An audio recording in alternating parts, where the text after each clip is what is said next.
لا حول ولا قوة إلا بالله العلي العظيم. بسم الله الرحمن الرحيم. الحمد لله رب العالمين.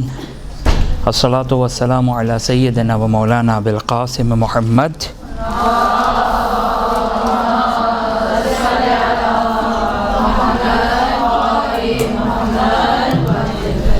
وعلى أهل بيته الطيبين الطاهرين ولعن الدائم على أعدائهم إلى قيام يوم الدين. رب اشرح لي صدري ويسر لي أمري واحلل عقدة من لساني يفقه قولي. أما بعد فقد قال الله سبحانه وتعالى في كتابه الكريم: أعوذ بالله من الشيطان الرجيم. بسم الله الرحمن الرحيم. وما كان المؤمنون لينفروا كافة فلولا نفر من كل فرقة منهم ليتفقهوا في الدين ولينذروا قومهم إذا رجعوا إليهم لعلهم يحذرون. صدق الله العلي العظيم.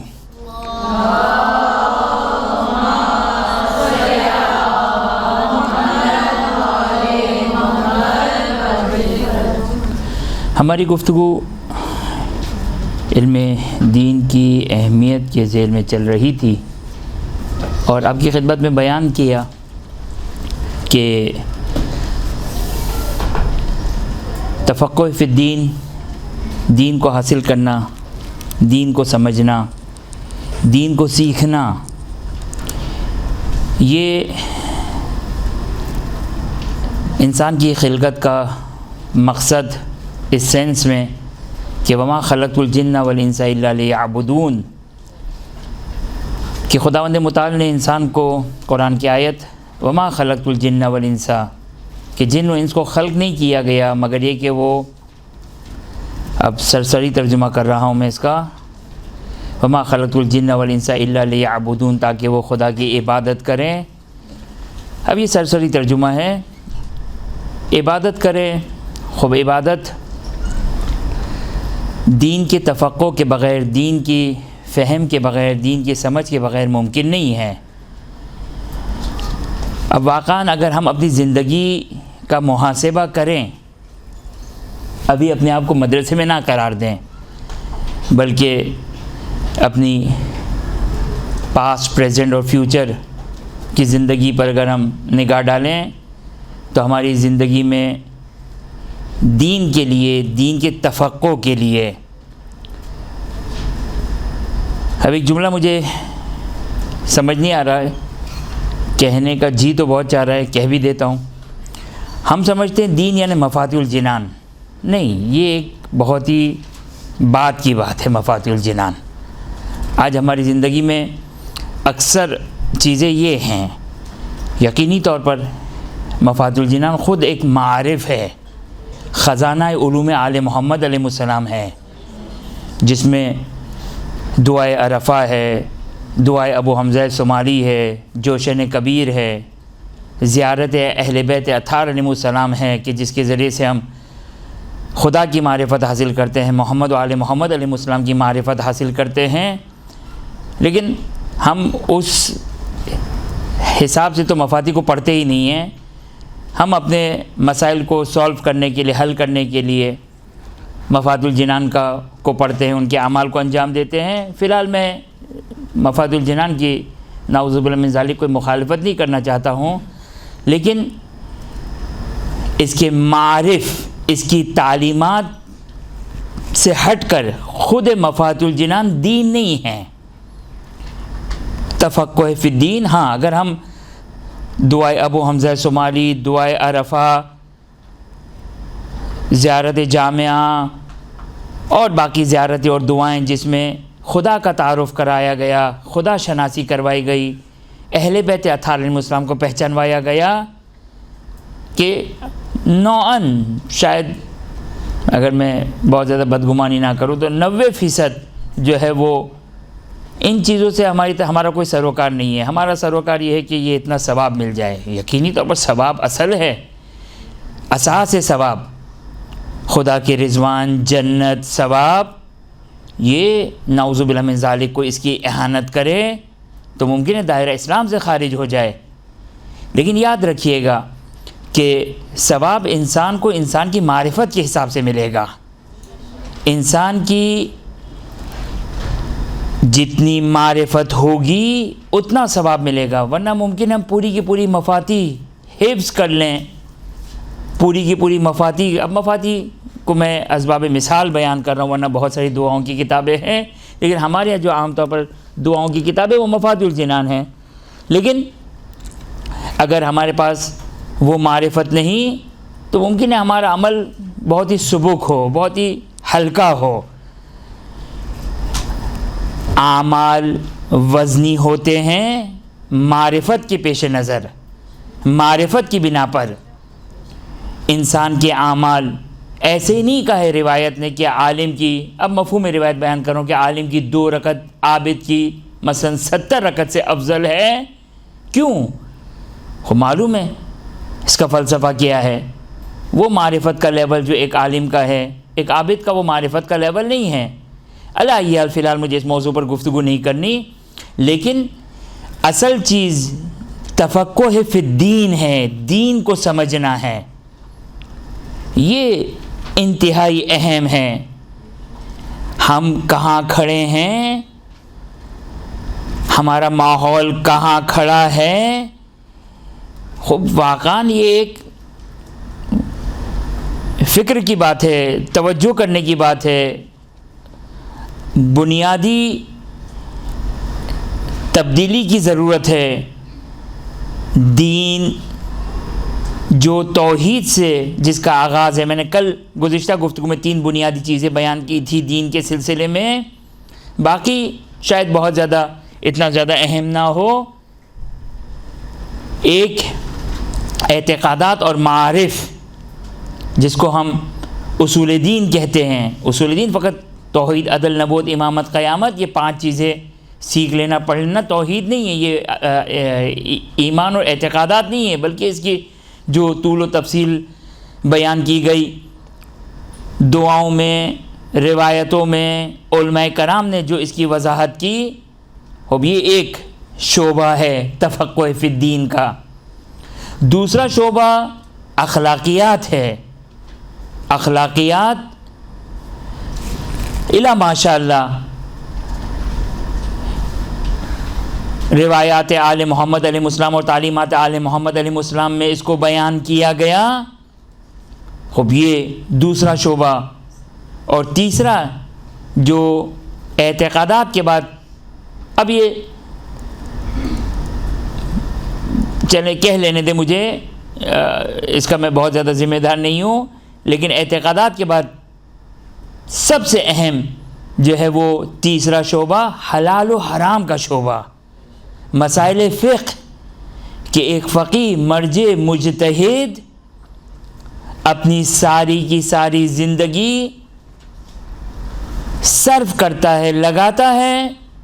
یہ جو ہمارے سامنے یہ ایک جلد چند ہزار مسائل توضیح المسائل کے ہیں، اس کے پیچھے ہمیں نہیں اندازہ ہے کہ ایک فقیر نے اپنا خون پسینہ ایک کیا ہے، زندگی لگائی ہے، 100 سال کی زندگی لگائی ہے.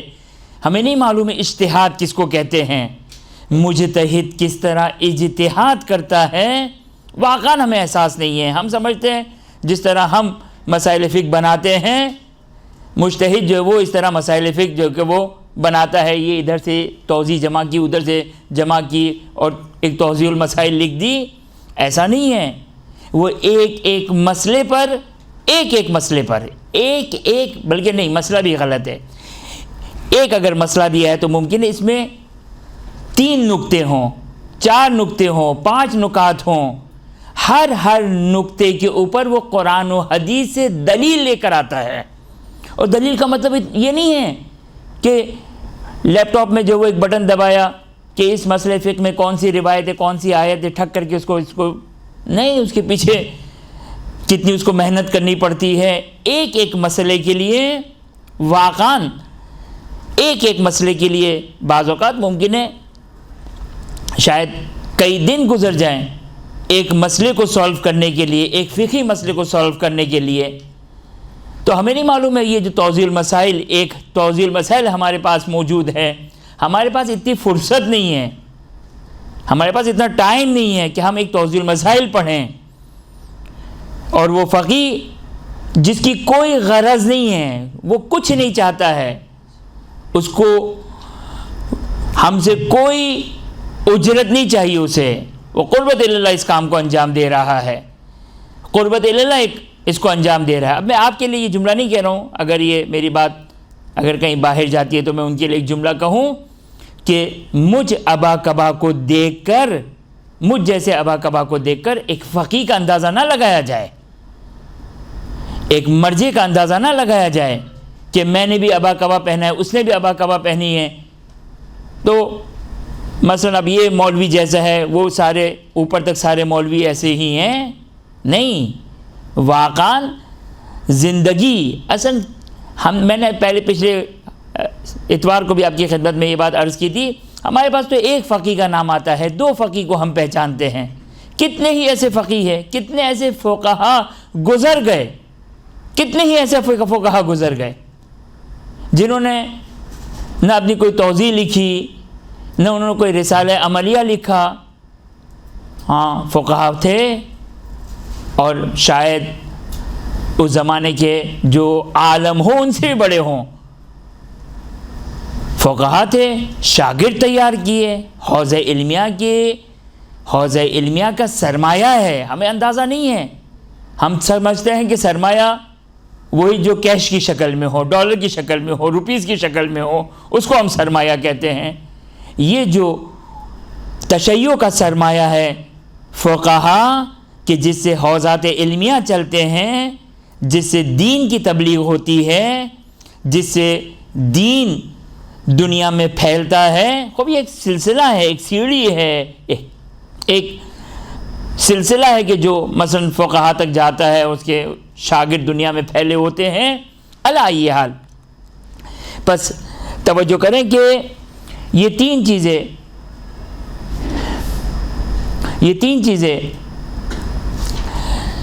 جو بنیادی طور پر تفقہ فی الدین ہے، بہت ساری چیزیں جس کو ہم دین سمجھتے ہیں۔ میں آپ کی خدمت میں ایک روایت کا ایک مفہوم بیان کرتا ہوں کہ امام زمانہ عجل اللہ تعالی فرجہ شریف سے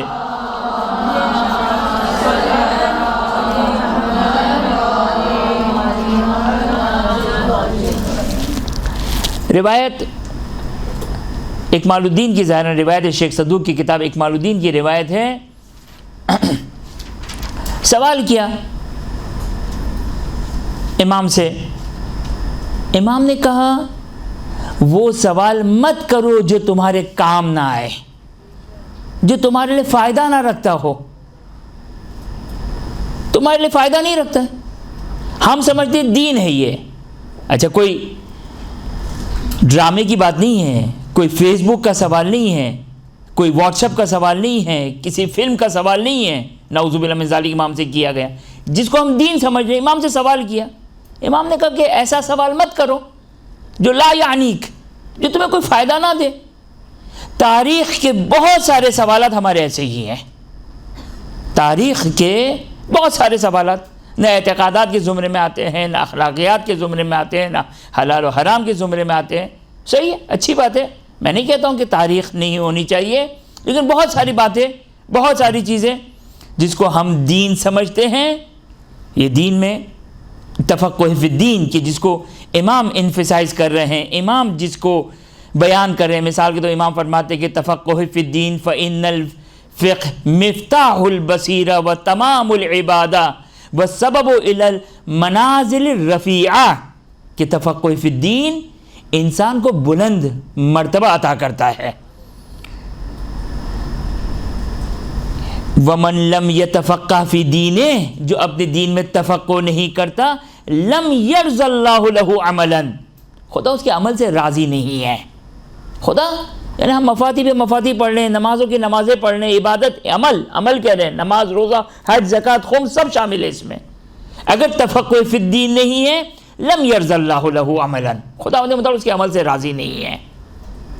تو ہم اپنے ایفرٹس کو، اپنی کوششوں کو، پہلے یہ جو واجب چیزیں ہیں، ضروری چیزیں ہیں، اس کو ہم پہلے سولو کریں، ان مسائل کو حل کریں جو تفقہ فی الدین سے تعلق رکھتے ہوں، جو ہمارے اخلاقیات سے تعلق رکھتے ہوں، جو ہمارے معارف اور معرفت سے اور ایمان سے تعلق رکھتے ہو، جو حلال و حرام سے تعلق رکھتا ہو۔ حلال و حرام گزشتہ گفتگو میں آپ کی خدمت میں بیان کیا تھا کہ زرارہ کہتے ہیں کہ 40 سال سے میں آپ سے حج کے مسائل پوچھ رہا ہوں، ختم ہی نہیں ہو رہے۔ خوب، لہٰذا اب یہاں پر میں آپ کی خدمت میں چند پہلے ابتدائی طور پر روایات بیان کرتا ہوں، چند روایات کو بیان کرتا ہوں جو احکام اور حلال و حرام سے کی امپورٹنس کو بیان کرتے ہیں۔ اس کے بعد ہمارا جو موضوع ہے کہ تقلید کیوں کرتے ہیں، کیا فلسفہ ہے تقلید کا، تقلید ضروری ہے کرنا، کیا دلیل ہے، اور انشاءاللہ اس سلسلے میں کچھ مزید گفتگو رہے گی۔ تو کوشش کرتا ہوں میں آج کم از کم اس موضوع کو شروع کر دوں، لیکن اس سے پہلے چند روایات کو آپ کی خدمت میں بیان کرنا چاہتا ہوں۔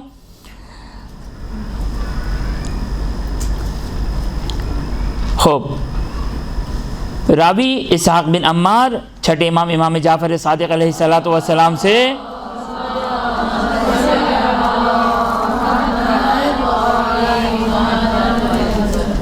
امام فرماتے ہیں لیت السیات علی رؤوس اصحابی حتی یتفقہوا فی الحلال والحرام، بہت مشہور و معروف حدیث ہے، شاید بہت سو کے لیے تکراری ہو، لیکن بہرحال بات مکمل کرنے کے لیے کہ امام علیہ السلام فرماتے ہیں اس روایت کے مطابق کہ کاش میں اپنے اصحاب کے سروں پر کوڑا ماروں، کیوں؟ تاکہ حلال و حرام میں تفقہ کرے، حلال و حرام کو جانے، حلال و حرام جانے۔ خوب، امام کس کی بات کر رہے ہیں؟ امام کسی غیر کی بات نہیں کر رہے ہیں، شیعوں کی بات کر رہے ہیں، اپنے اصحاب کی بات کر رہے ہیں۔ کہتے ہیں میں اس بات کو پسند کرتا ہوں کہ انہیں کوڑا مارا جائے تاکہ وہ حلال و حرام سیکھے۔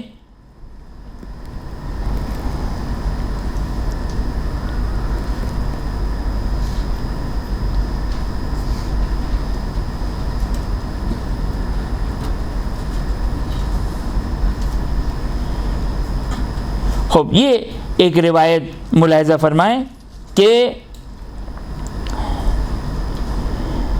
یہ روایت توجہ کریں کہ ایک شخص امام کی خدمت میں آیا،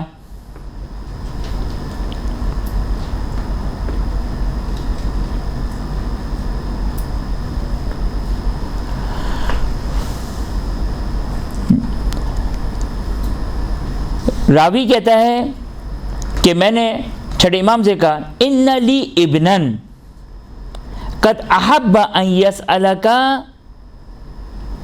عن حلال و حرام لا یسألک عما لا یعنی ہے،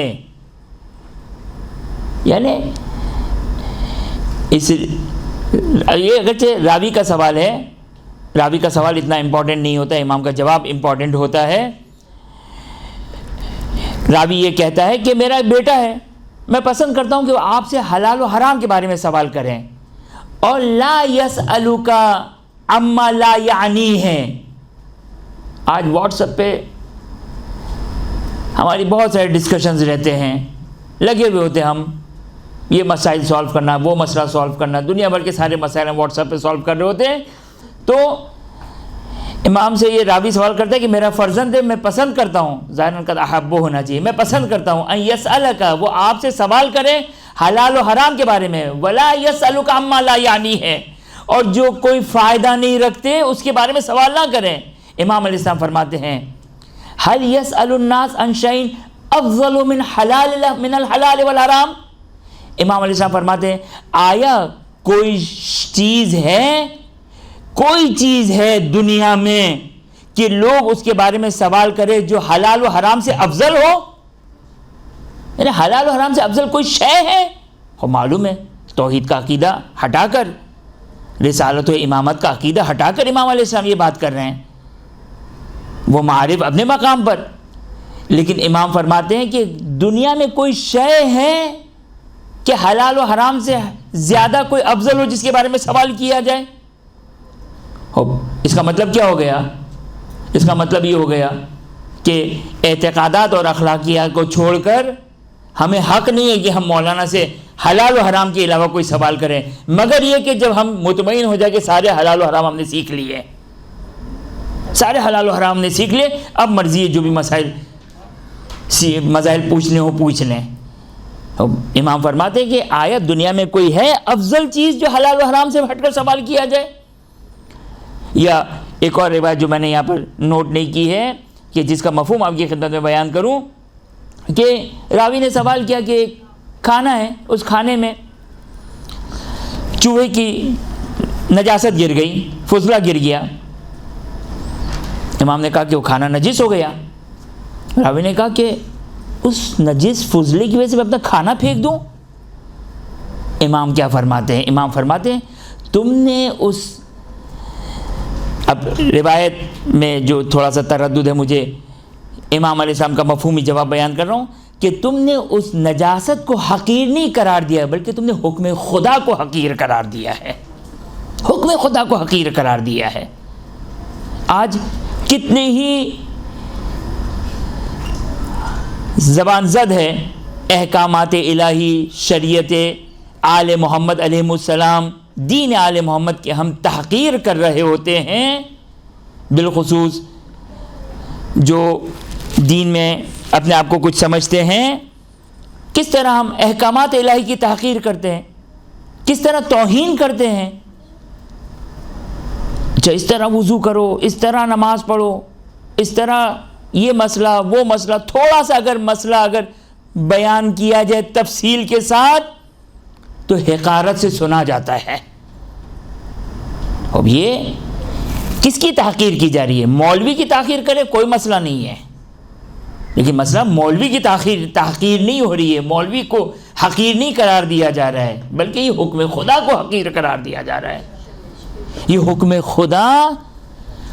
خدا یعنی آپ توجہ کریں کہ ائمہ اطہار علیہ السلام اپنی ساری زندگی، یعنی میری اور آپ کی زندگی کی کیا اوقات ہے، ہماری اور آپ کی زندگی کی کیا اوقات ہے، لیکن خداوند متعال نے دین بنایا اور محمد و آل محمد علیہ السلام نے دین کو بیان کیا، اپنی زندگی کو وقف کیا۔ یہ جو مثلا کوئی اگر عالم یہ بیان کرتا ہے کہ مثال کے طور پر 3 اور 4 میں شک ہو جائے تو یہ حکم ہے، 2 اور 3 کا شک ہو جائے تو یہ حکم ہے، اور اگر شک مثال کے طور پر قیام کی حالت میں ہو تو یہ حکم ہے، 2 سجدے میں ہو تو یہ حکم ہے، 2 سجدے سے پہلے ہو تو یہ حکم ہے۔ اب عوام میں اگر بیان کریں تو اولاً تو عوام وہ مجمعی آدھا اٹھ کر چلا جائے گا، باقی جو بیٹھا ہوگا وہ شاید ایک دوسرے کو دیکھ کر مسکرا رہا ہو۔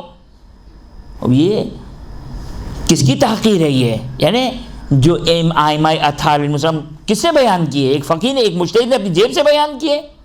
مجتہد یاد رکھیے گا ایک لفظ، ایک جملہ فقہ میں، دیکھیں اب میں یہ ایک جملہ کہنے جا رہا ہوں کہ فقیہ ایک دفعہ حلال و حرام میں گفتگو کرتا ہے، ایک دفعہ ممکن ہے ایک نارمل گفتگو کر رہا ہو، ممکن حتیٰ کسی کو نصیحت کر رہا ہو۔ میں اب کس طرح اس کو بیان کروں؟ فقیہ جب حلال و حرام بیان کر رہا ہے، اب یہ مستند ہے، فقیہ اپنی پوری ذمہ داری سے بیان کر رہا ہے۔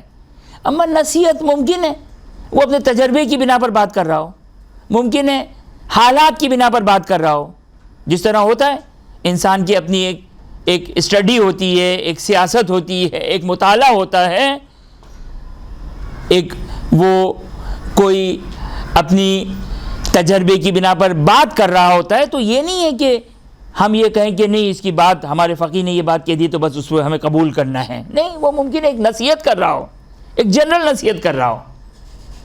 یہاں پر وہ بے عنوان توجہ کریں، جب فقہ میں وہ بات کرتا ہے، ایک بات سن لیں، جب وہ فقہ کی بات کرتا ہے، مسئلہ شرعی کی بات کرتا ہے، تو پوری احتیاط کے ساتھ، پوری شیورٹی کے ساتھ، پوری تحقیق کے ساتھ وہ بات کر رہا ہوتا ہے جب وہ حکم خدا بیان کر رہا ہوتا ہے. حکم خدا کس کو کہتے ہیں؟ 5 چیزیں: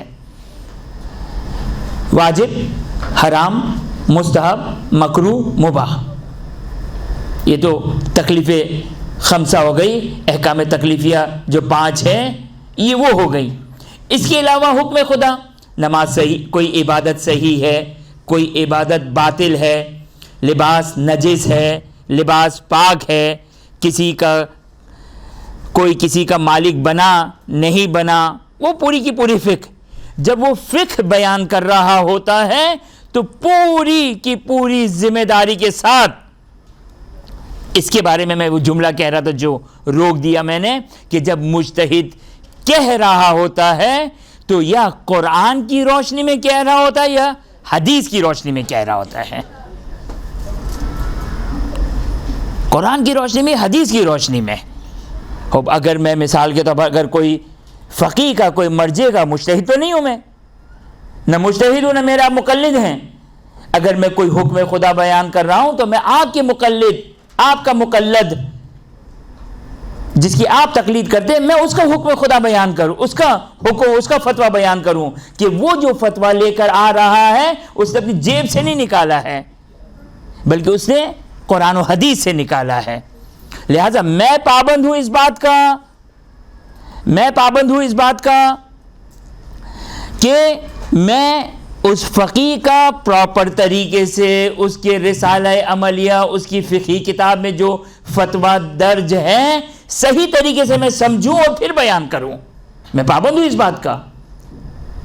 اور وہ کس بات کا پابند ہے؟ جب توضیح المسائل لکھ رہا ہے یا عروۃ الوثقیٰ پہ اپنا حاشیہ لگا رہا ہے یا منہاج الصالحین یا تحریر الوسیلہ پہ اپنا حاشیہ لگا رہا ہے تو وہ کس بات کا پابند ہے؟ وہ پابند ہے اس بات کا کہ جو بات میں لکھ رہا ہوں یہ قرآن کی روشنی میں اور یہ حدیث کی روشنی میں ہے. صدق اللہ العلی العظیم. بس اگرچہ کچھ اور چیزیں ہیں کہ جس کو شاید ممکن آگے جا کے بیان کروں آپ کی خدمت میں، بنیادی طور پر یہ 2 چیزیں ہیں. فقیہ اپنی جیب سے نہیں بیان کرتا ہے، فقیہ اپنی طرف سے کچھ نہیں کہتا ہے. جو کچھ ہے وہ صرف قرآن و حدیث کی روشنی میں ہے، قرآن و حدیث کی روشنی میں ہے. بس توجہ فرمائے آپ نے. یہاں پر آپ کی خدمت میں ایک روایت یہ بیان کر دوں کہ دیکھیں کس طرح ہمارے آئمہ نے زحمت اٹھائی اور ہمارے بزرگان نے زحمت اٹھائی. 1-2 روایت آپ کی خدمت میں بیان کروں. ایک روایت سمیت ابا عبداللہ علیہ السلام، چھٹے امام جعفر صادق علیہ السلام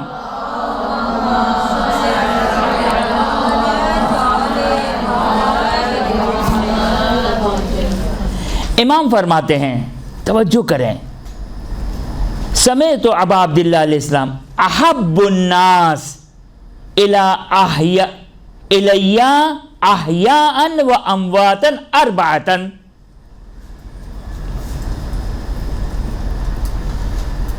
دیکھیں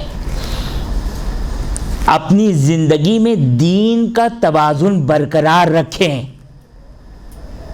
جملہ میں صحیح پہنچا سکا؟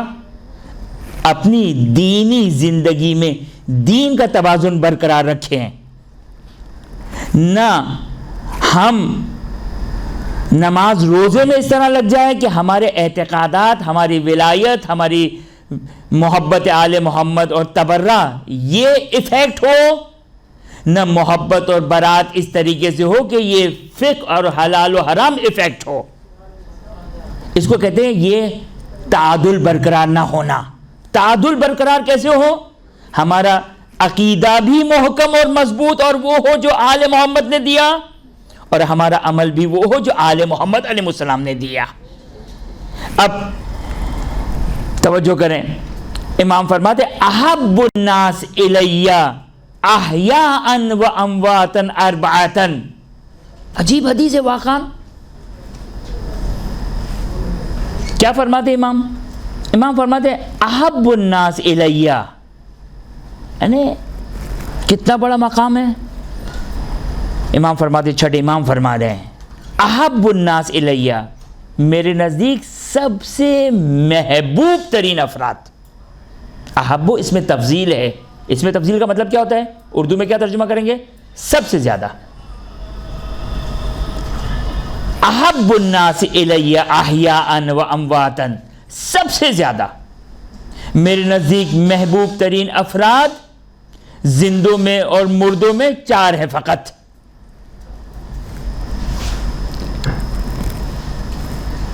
آواز پھٹ رہی ہے؟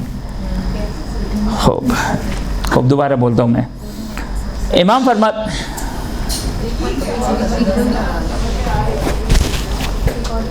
بند کر دوں؟ خوب. امام فرماتے کہ میرے نزدیک محبوب ترین افراد،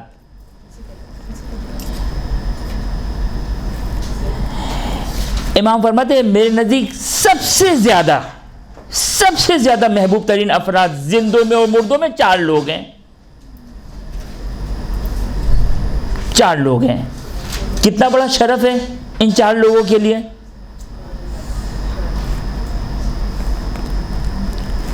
کتنا بڑا مقام ہے ان 4 لوگوں کا. میری آواز انشاءاللہ ویسے ہی پہنچ جائے گی. خوب توجہ کریں.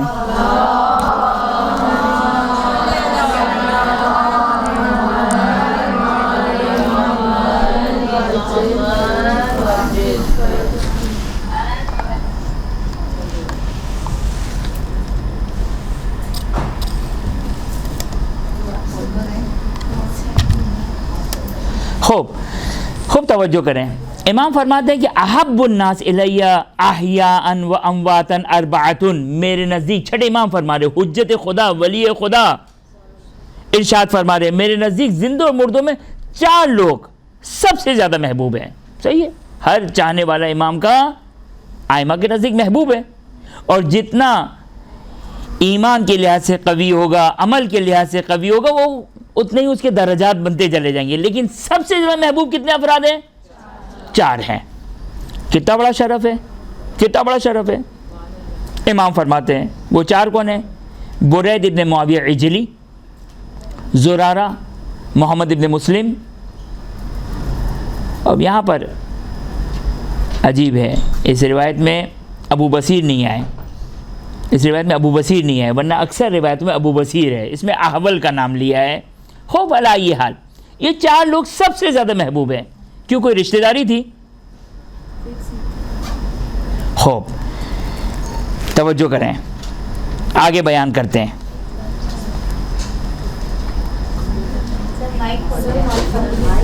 مائک کیسے کھلتا ہے یہ؟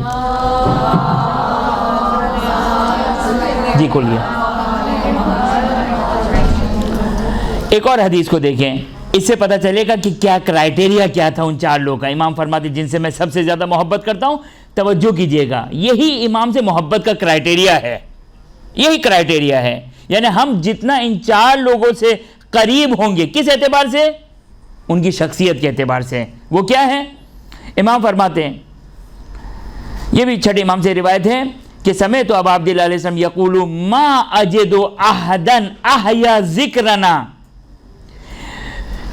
و احادیث ابی الا، کہتے کہ چھٹے امام فرماتے کہ میں نے کسی کو نہیں پایا جس نے ہمارے ذکر کو زندہ کیا ہو، جس نے ہمارے ذکر کو زندہ کیا ہو. اور میرے بابا کی احادیث کو زندہ کیا ہو، صرف 4 لوگوں کو پایا ہے. کون ہے وہ 4؟ زرارہ، ابو بصیر لیث مرادی، محمد ابن مسلم اور برید ابن معاویہ عجلی. لولاہم ما کان احد یستنبط ھذا. وہ لوگ جو تقلید کے مخالف ہیں، امام ان کو جواب دے رہے ہیں. انشاءاللہ اس پہ تفصیلی گفتگو رہے گی. لولا ہاؤلائی، اگر یہ 4 نہ ہوتے، دیکھیں شیخ صدوق علیہ رحمہ، شیخ توسی علیہ رحمہ، شیخ مفید علیہ رحمہ، سید مرتضی علیہ رحمہ، وہ بزرگان، وہ محدثین، شیخ یعقوب قلینی اور وہ سارے بزرگان کے جن کے ذریعے سے دین ہم تک پہنچا. لیکن یہ بعد کے مرحلے کے ہیں. سب سے پہلے جو امام اور باقی لوگوں کے لیے واسطہ ہے وہ چار لوگ ہیں کہ امام فرماتے ہیں ما اجد احدن، میں نے کسی کو نہیں پایا جنہوں نے ہمارے ذکر کو زندہ کیا، جنہوں نے میرے بابا کی احادیث کو زندہ کیا، وہ چار لوگ ہیں، زرارہ، ابو بصیر، محمد بن مسلم، برید بن معاویہ عجلی۔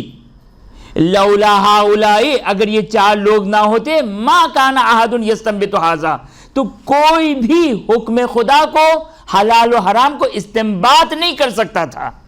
آج کے فقیہ کو، آج کا مرجع جو 1400 سال کے بعد آج بیٹھا ہوا ہے، حکم خدا نکال رہا ہے، حکم خدا بیان کر رہا ہے، حلال بیان کر رہا ہے، حرام بیان کر رہا ہے، حکم خدا بیان کر رہا ہے، کس کی بدولت ہے؟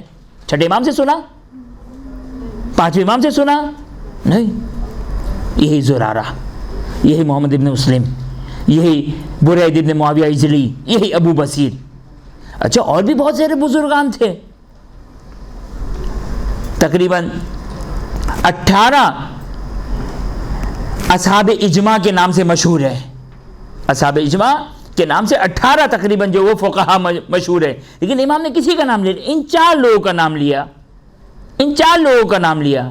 زرارہ کون تھے؟ اپنے زمانے کے فقیہ تھے، مرجع تھے، مجتہد تھے۔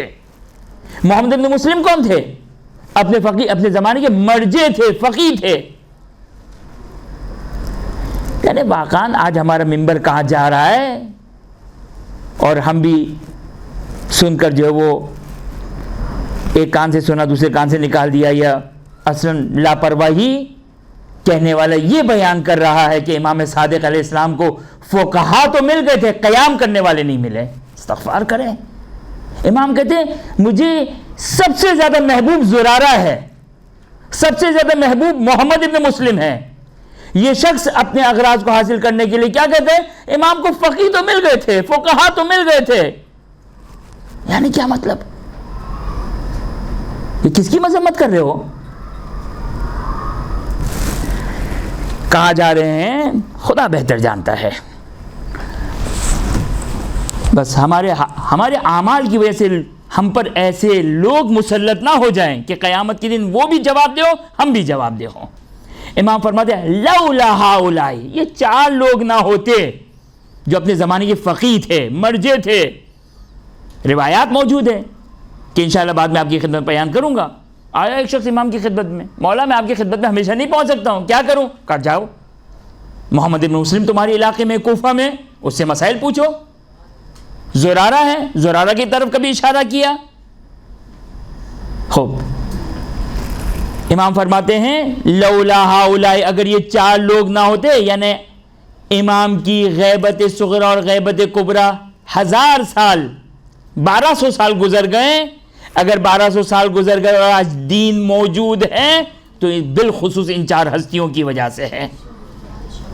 ایک محمد بن مسلم کے بارے میں روایت ہے، ایک محمد بن مسلم نے 2 معصومین سے اپروکسیمیٹلی 50,000 روایتوں کو بیان کیا ہے۔ کتنی؟ 50,000۔ ایک انسان نے، ایک شخص نے 2 امام معصوم سے، آپ کی توضیح میں کتنے مسئلے جا کے دیکھیے گا، مگر 2,500-3,000 ہزار سے زیادہ نہیں ہیں، 50,000 روایتوں کو بیان کیا ہے اپروکسیمیٹلی۔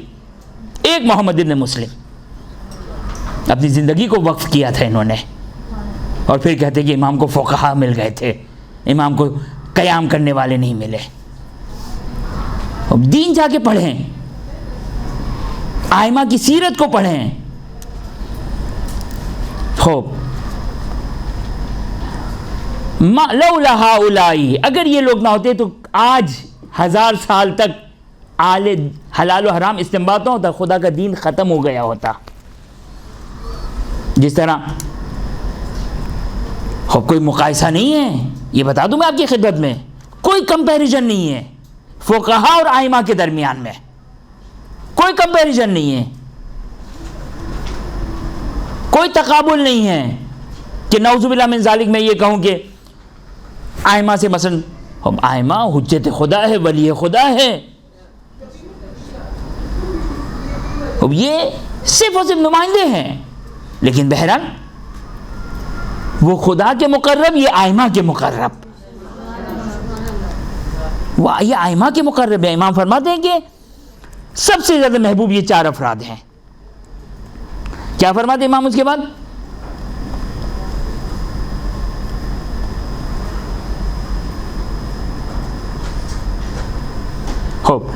ہؤلاء حفاظ الدین ہے. یہ لوگ کون ہیں؟ دیکھیے ائمہ اطہار مسلم کا لقب کیا ہے؟ ائمہ اطہار مسلم کا لقب کہ امام کون ہوا کرتا ہے؟ محافظ دین ہوا کرتا ہے. اگرچہ یاد رکھیے گا ائمہ کا محافظ دین ہونا اور زرارہ کا محافظ دین ہونا زمین آسمان کا فرق ہے. کیوں؟ اس لیے کہ جب ائمہ دین کی حفاظت کرتے ہیں تو وہ دین کہاں سے لیتے ہیں؟ لوح محفوظ سے لیتے ہیں.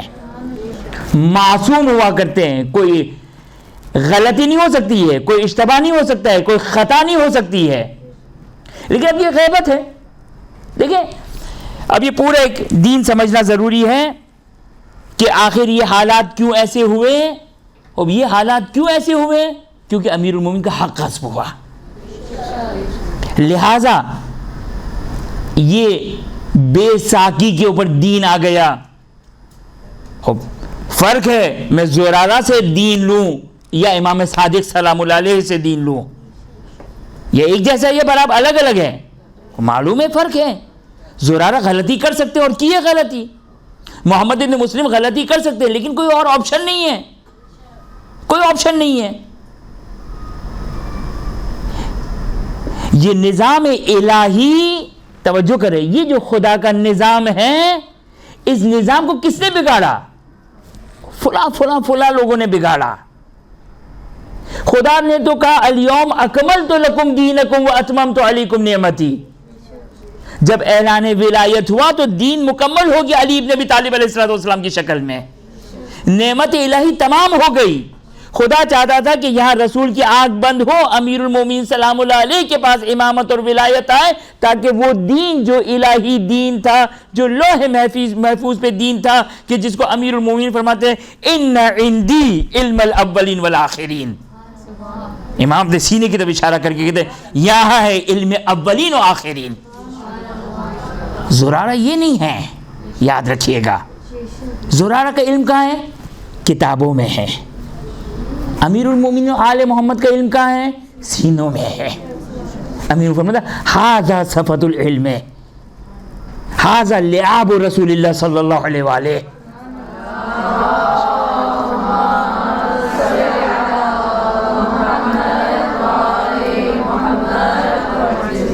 لہذا اگر کبھی کسی فقیہ کی بات کی جا رہی, اس کی عظمت کو بیان کیا جا رہا ہو, یقینی طور پر قربانی ہے. امام کے الفاظ بیان کر رہا ہوں.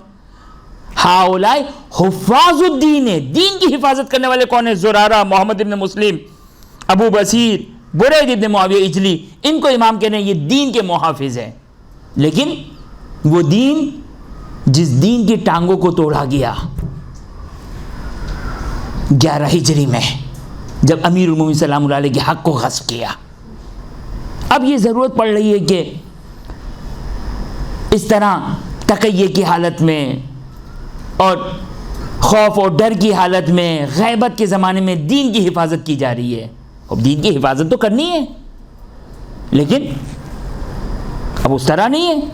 اسی لیے یہاں پر ایک جملہ کہ انشاءاللہ اس پورے مقدمے کے بعد جو میں نے آپ کی خدمت میں بیان کیا, یہ جملہ اب ہمیں سمجھ میں آئے گا کہ شیخ مرتضی انصاری کیا فرماتے ہیں.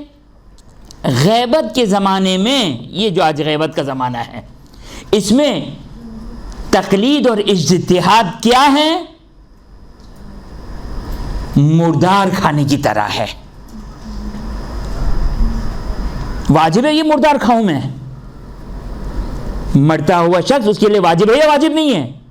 جو شخص مر رہا ہو وہ کہے بھئی میں نے تو کبھی حرام نہیں کھایا, میں نہیں کھاؤں گا. خدا کہہ رہا کھاؤ ورنہ جہنم میں ڈال دوں گا تمہیں میں. یہاں کوئی تمہارا تقدس نہیں چلے گا. ہم سمجھتے تقدس یعنی نماز, تقدس یعنی روزہ, تقدس یعنی حلال جس کو ہم نے حلال سمجھا, تقدس یعنی مردار نہ کھانا, تقدس یعنی نہیں, تقدس اس کو نہیں. تقدس کس کو کہتے ہیں؟ تقدس کہتے ہیں خدا کی پیروی کو کہتے ہیں, خدا کی اطاعت کو کہتے ہیں. ابھی خدا کا حکم یہ نماز پڑھو تو یہ ہے تقدس. ابھی خدا کا حکم ہے نماز نہیں پڑھو تو یہ ہے تقدس. ابھی خدا کا حکم ہے حرام مت کھاؤ تو یہ ہے تقدس. ابھی خدا کہے کہ حرام کھاؤ، میں نے حرام کیا تھا نا، اب میں ہی حلال کر رہا ہوں. شیخ مرتضی انصاری کیا کہتے ہیں؟ یہ غیبت کے زمانے کی مشکل ہے. ایک اور کوئی آپشن بھی تو نہیں ہے نا، ہے کوئی آپشن کسی کے پاس؟ ایک جملہ جو مجھے آگے کہنا تھا یہاں پر کہہ دوں کہ کافی خوش گفتگو ہو گئی اور آپ لوگوں کو بھی شاید نیند آ رہی ہو، کہ کوئی آپشن نہیں ہے. کسی فقیہ، کسی مرجع، کسی مجتہد کے پاس کوئی واٹس اپ نمبر نہیں ہے امام زمان علیہ الصلوۃ والسلام کا. کوئی آپشن نہیں ہے. یہی وسائل الشیعہ، یہ وسائل الشیعہ 30 جلدیں ایک فقیہ کے سامنے پڑی ہوئی ہے، قرآن پڑھا ہوا ہے، کتب اربعہ پڑھی ہوئی ہے، یا کتاب پڑھی، یہ کتاب پڑھی ہے، یہی حکم خدا ہے جو اس کی لائبریری میں موجود ہے، بس اور کچھ نہیں اس کے پاس. اور یہ غیبت کے زمانے کی یہی تو امتحان ہے. ان کا امتحان اپنی نوعیت کا ہے، ہمارا امتحان اپنی نوعیت کا ہے. لہذا زرارہ ان حالات کی وجہ سے ورنہ ہے نا کہ جب روایتوں میں ہے کہ جب امام علیہ الصلوۃ والسلام کا ظہور ہوگا تو گھر میں بیٹھی ہوئی خاتون قرآن و حدیث سے حکم خدا کو نکالے گی. گھر میں بیٹھی ہوئی خاتون، اس کو اصل تقلید ختم، اصل کوئی معنی نہیں ہے. خود عورت جو وہ گھر میں بیٹھی ہوئی خاتون، اسے مدرسہ القائم نہیں آنا ہوگا، اسے کسی مدرسے میں نہیں جانا ہوگا، اسے کسی حوض علمیہ قم النجف نہیں جانا ہوگا. ایسا نہیں کہ مردوں کو جانا ہوگا خاتون کو نہیں جانا، نہیں، کسی کے لیے بھی نہیں ہوگا. اصل آج کی جس معنی میں اجتہاد ہے کہ وہ ٹوٹا پھوٹا ہے، کہ جس کو شیخ مرتضی انصاری نے کیا کہا، کیا کھانا ہے؟ مردار کھانے کی طرح، اور کوئی آپشن بھی نہیں ہے. اپنی زندگی، کون سی زندگی؟ دینی زندگی کی، اپنی دینی حیات کو بچانے کے لیے یہ تقلید و اجتہاد کا سسٹم ہے، اور اسی کی حفاظت کرنی ہے، اسی کا احترام کرنا ہے، اور یہی امام کی ظہور تک جاری و ساری رہے گا.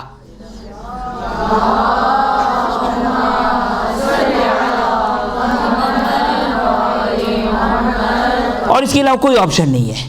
یا تو آپ کہیں بھائی نماز ہی نہیں پڑھنی مجھے، روزہ ہی، مجھے دین خدا پہ عمل ہی نہیں کرنا ہے، تو یہ تمہارا الگ شریعت ہے، تو تمہارا الگ دین ہے. لیکن اگر دین آل محمد علیہ السلام پہ عمل کرنا ہے تو اس کے علاوہ کوئی اور آپشن نہیں ہے. خوب، کون ہے یہ؟ کہتے ہیں ہؤلاء حفاظ الدین ہے. یہ زرارہ محمد بن مسلم، یعنی وہ جو لقب ائمہ اطہار علیہ السلام کا، اگرچہ وہ الگ معنی میں، یہ الگ معنوں میں ہیں، جس کی تشریح ایک حد تک میں نے آپ کی خدمت میں بیان کی. امام فرماتے کہ یہ زرارہ، یہ محمد بن مسلم ہؤلاء حفاظ الدین، دین کے محافظ ہے. امناء ابی، میرے بابا کے امین ہیں. امین ہیں کس چیز کے اوپر؟ اللہ حلال اللہ. ممکن ہے کوئی آ کر کہے بابا یہ تو دین کی باتیں کر رہے ہیں، دین میں تو ساری باتیں. نہیں، امام آئیڈینٹیفائی کر رہے ہیں جس سے ہم کو چڑ ہے، ہماری عوام کو چڑ ہے، حلال و حرام فقہ. امام فرماتے ہیں حفاظ الدین، دین کے محافظ ہے. امناء ابی، میرے بابا کے امین ہے. اللہ حلال اللہ و حرام اللہ، اللہ کے حلال اور اللہ کے حرام، وہی فقہ، اس کے امین ہے یہ لوگ. اس کے بعد امام نے آیت پڑھی ہے، قرآن کی آیت. یہ جو قرآن کی آیت ہے کہ ہم السابقون، نہیں، قرآن کی آیت آگے پڑھی ہے، لیکن امام یہاں پر فرماتے ہیں یہ قرآن کی آیت نہیں، لیکن السابقون السابقون اولئک المقربون، یہ انہی چاروں کے لیے آیا ہے. انہی چاروں کے لیے امام نے اس آیت کو بھی پڑھا ہے. لیکن یہاں پر فرماتے ہیں ہم السابقون الینا فی الدنیا و سابقون الینا فی الاخرہ. ہم بہت کہتے ہیں ہم بڑے مولائی ہیں، ارے بس امام تو صرف ہمارا ہی ہاتھ پکڑیں گے صرف اور صرف. نہیں، امام کہتے ہیں یہ چار کون ہیں؟ ہم السابقون الینا فی الدنیا و سابقون الینا فی الاخرہ. سب سے پہلے دنیا میں بھی ہمارے ساتھ یہی آ کر ملیں گے، اور آخرت میں بھی سب سے پہلے یہی چار ہم سے آ کر ملیں گے. اب ان کی خصوصیت سمجھ میں آ گئی؟ خصوصیت سمجھ میں آ گئی نا؟ اب یہ چار ہیں، یہ چار اب ہمارے لیے کیا ہو گئے؟ نمونہ حیات ہو گئے. اب اس میں شیخ صدوق آ گئے. شیخ صدوق نے زحمت اٹھائی یا نہیں اٹھائی؟ شیخ مفید نے زحمت اٹھائی یا نہیں اٹھائی؟ شیخ توسی نے اٹھائی یا نہیں اٹھائی؟ یہ 1400 سال سے 1200 سال سے غیبت کے زمانے میں یہ سارے کے سارے زرارہ، محمد ابن مسلم، ابو بصیر اور برید ابن معاویہ اجلی کی طرح اپنی زندگی کو وقف کیے ہوئے ہیں صرف اور صرف حلال و حرام، قرآن سے حدیث سے، قرآن سے حدیث سے، پوری زندگی 100 سال کی زندگی انہوں نے وقف کر دی. کس چیز کے لیے؟ حلال خدا کی حفاظت کے لیے، حرام خدا کو بیان کرنے کے لیے. صحیح ہے، زرارہ کے مقام تک نہیں پہنچیں گے بظاہر، کیونکہ وہ پہلی کیٹیگری کے تھے، وہ پہلے تھے، اور امام کی نص موجود ہے یہاں پر. احب الینا احیان و امواتن اربعۃ، سب سے محبوب ترین یہ 4 ہیں. اس میں شیخ صدوق نہیں ہے، شیخ توسی نہیں ہے، لیکن بہرحال ہمارے سامنے امام نے کرائٹیریا ضرور دے دیا کہ اگر اس کرائٹیریا پر آ جائے. کون سا کرائٹیریا؟ کون سا کرائٹیریا؟ ہاؤلاء حفاظ الدین، جو بھی دین کی حفاظت کرنے والا ہو، آل محمد کی حدیثوں کی حفاظت کرنے والا ہو، امناء ابی، میرے بابا کی احادیث کے امین ہو، اللہ حلال اللہ و حرام اللہ. یہ ہے کرائٹیریا. یعنی اگر ہم زرارہ سے جتنا، بابا آئمہ تو بہت بلند ہستیاں ہیں، ہم زرارہ سے جتنا نزدیک ہوں گے اتنی امام کی دعائیں ہمیں شامل حال ہوں گی. جتنا ہم زرارہ سے نزدیک ہوں، محمد ابن مسلم سے نزدیک ہوں، ابو بصیر و برید ابن معاویہ اجلی سے، کہ یہ کرائٹیریا ہے. یہ 4 ہستیاں ہیں. کون ہے یہ؟ حفاظ الدین ہے، امناء حدیث ابی ہے، فی حلالہ و حرامہ ہے. اور پھر امام فرماتے ہیں ہم السابقون. لیکن یاد رکھنا جو بھی تم کر لو یقینی طور پر بہت بڑا مقام ہوگا، لیکن یہ 4 سب سے پہلے دنیا اور آخرت میں مجھ سے ملاقات کرنے والے ہیں.